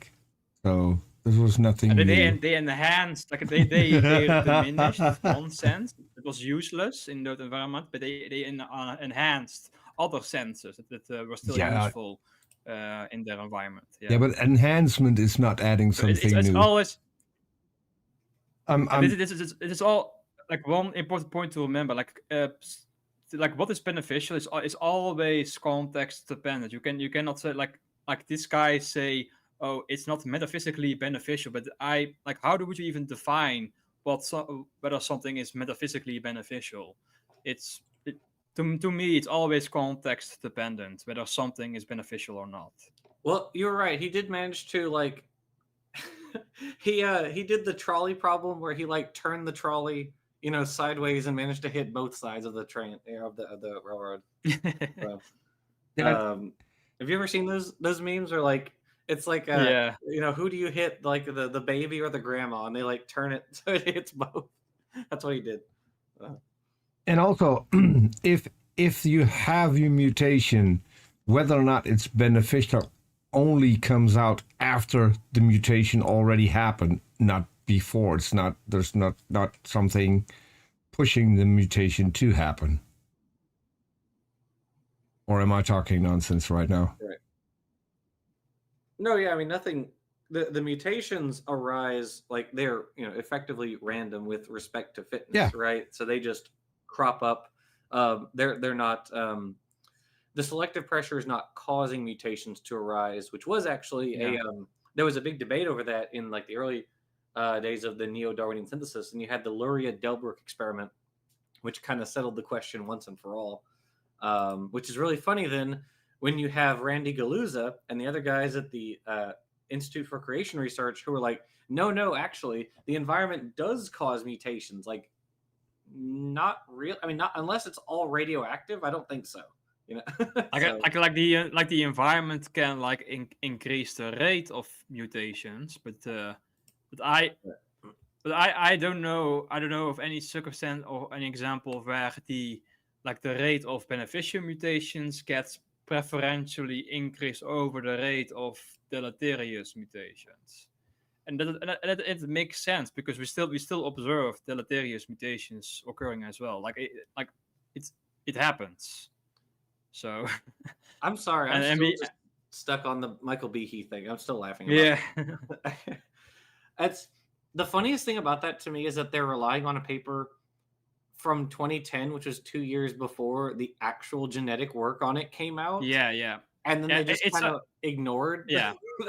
Yeah, it sounds like in 2008 this phenotype, the CIT+ phenotype, was described, but it wasn't yet known what the underlying genetics was responsible for. But then the creationists were like, it's probably broken repressor. Yeah. And then even after the 2012 paper came around, they still haven't changed their tune after that. A similar thing happened with Matt Herron's the algae experiment. The experiment where he had the chlamydomonas and they became multicellular.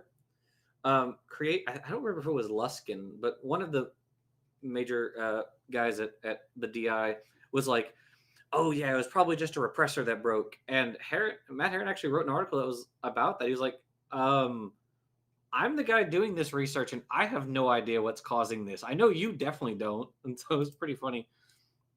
I wonder how he's doing actually. I haven't talked to him in quite a while. They are very quick to dismiss anything based on a vibe. It's also I'm also reminded of a presentation P.Z. Myers did about he gave some examples of evolution of new functions, like for example the antifreeze protein from Antarctic ice fish, which was also a duplication. You have a trypsinogen, an enzyme called the trypsinogenase, I believe, and that enzyme is made by the pancreas.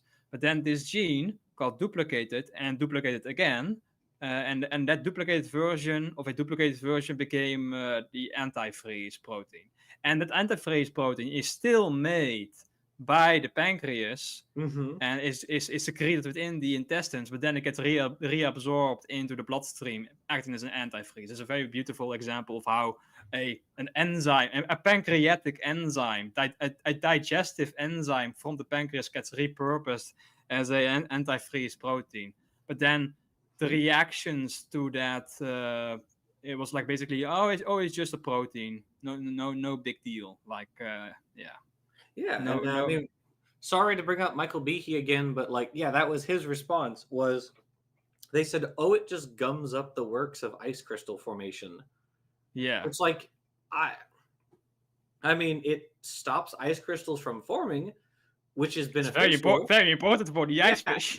You definitely don't want to have ice in your blood if you're trying to exist. You know, like it's like basically, again, he was kind of doing what we were talking about earlier. He came up with all these different like reasons to say like, oh well, it doesn't really matter. It's just a series of gene duplications that resulted in this new function. Yeah. Yeah, and also another example PC Myers brings up is the work by I forgot the name. The researcher who is really big on ancestral sequence reconstruction. I forgot his name. Like he does these like you have these the receptor proteins called the glucocorticoid receptor proteins, and you have like related versions of these. Like one binds to cortisol, and another one binds to a different hormone. And what he shows is that he does a mutation by mutation by mutation stepwise evolution of how you have like one common ancestral protein diverging from one another to bind to different hormones. Like originally you have one receptor protein binding to one hormone, and then now you have two different receptor proteins binding to different hormones. And again, I think Behe or somebody else also just dismiss it as like, oh, it's just no big deal. Yeah. And we talked about the evolution of hemoglobin, or of the globin gene family, in the lamprey's tail, which still personally is one of my favorite videos that we've done, like kind of ever, because it was really cool the way we talked about like the evolution of morphology. So like taking homologous structures and looking at how they change in these different groups of organisms, like the spiracle, for instance, which we use, became co-opted for our ear. And we talked about like the hyomandibular bone and all that sort of stuff. And I thought that was really, really cool. And then we kind of rounded it out with a discussion of the genetics of the hemoglobin, which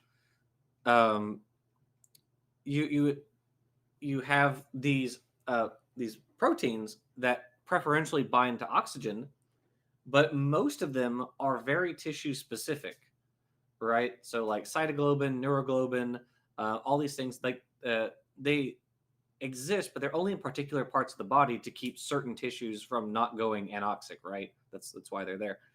But hemoglobin goes like all throughout our body, right? It's co-opted to be on our red, in our red blood cells that transport oxygen all around the body. Well, that's unusual for hemoglobin, but you can see, like, you can do the step-by-step, mutational differences, and you look at the duplicates, because there's multiple hemoglobin proteins that form the chains, and you can just look at the mutational differences between them. Like it's super cool,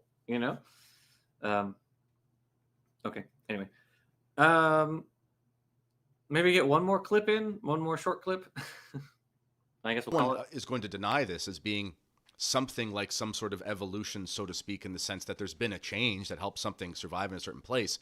But it's a far cry to go from this to, some sort of hominid creature, birds, something that's a completely different species. This is where. Wait, so we just backtracked you on mentioned the this study of 35 years. Well, that's good to see there's been a 35-year study, because that's a long study. But even in a study like this with very simple organisms, we see nothing that even looks closely resembled to what is claimed in the mainstream. Yeah, and that's why there are, under this I really paradigm want to get this guy on now. changes in allele frequencies over time, even within the academia, there are frictions. There are, mainstream scientists like myself who are not satisfied with that explanation. And, there is a big move now for an extended synthesis of evolution that will incorporate other kind of causes, because many, to be fair, there's still a minority, but they're saying, look, We're dealing with this paradigm that comes from the early 90s, right? Which comes from population genetics. And clearly, even if you think philosophically speaking, let's just, in terms of definition, if evolution is the change in allele frequency over time, which is just variation of the same gene, right? Therefore, by definition, changes in allele frequency can never be the cause of a gene, right? And it can never be the cause of the machinery that is responsible. Actually, when you have a mutation, you are necessarily having a change in frequencies of an allele, because you go from 0 to 1 or 0 to point whatever 1% of a population, right? Like, mutation is in some sense a mechanism. It is the mechanism of evolution that generates the genetic diversity, right? But it is changing the allele frequency very, very slightly by the production of new alleles. Whatever. It just seems silly to me. Anyway, we got like 3 minutes left. So, I found the research I was referring to. Okay, It's Thornton. Neslik, hold on just a second. Yes. Jackson, you might want to refresh because you're currently again in an episode of a Disney movie, and then Neslik can go ahead. Neslik. The research I was referring to about the ancestral sequence reconstruction is called Thornton, Thornton, and I put a link in the live chat about a Nature article on his research, and it's very beautiful. Like, you have these receptor proteins. Like one is the androgen receptor, another is the estrogen receptor, and then there's also a progestogen receptor. Isn't it? Isn't it progesterone? I think maybe related, yeah. And also there's also a glucocorticoid receptor. All these receptor proteins bind to different hormones, and these hormones are involved in very different functions. And I believe the androgen receptor is obviously involved in puberty and such. But you have also the glucocorticoid receptor. I forget the function of that is. Cortisol. And another hormone called cortisol. What's cortisol involved in again? Cortisol hormone. I think it's a stress hormone. Mm-hmm. Yeah, it's a stress hormone, response to stress. Mm-hmm. These hormones have very different functions to each other.